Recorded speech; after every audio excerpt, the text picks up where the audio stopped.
Tumekubaliana vile vile kama serikali ya kwamba wale wanaofanya kazi sokoni wengi ni kina mama. Umesikia vile gavana wa Nairobi amesema.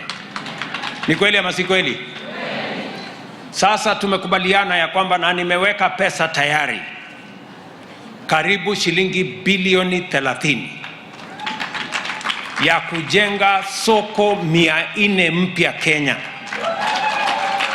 Kwa sababu tulikubaliana na kina mama, tunataka biashara ya kila mtu ifanyike mahali kuna heshima, mahali kuna maji, mahali kuna stima, mahali kuna usafi na mahali kuna dignity. Hizo masoko 400 tayari tumeyatangaza, na tungependa hiyo biashara iendelee. Mahali kuna stima unaweza kuendelea na biashara yako mpaka saa 3, saa 4, saa 5 bila ya kujali utarudi nyumbani namna gani. I hereby declare the We Are Equal Campaign Kenya chapter officially launched.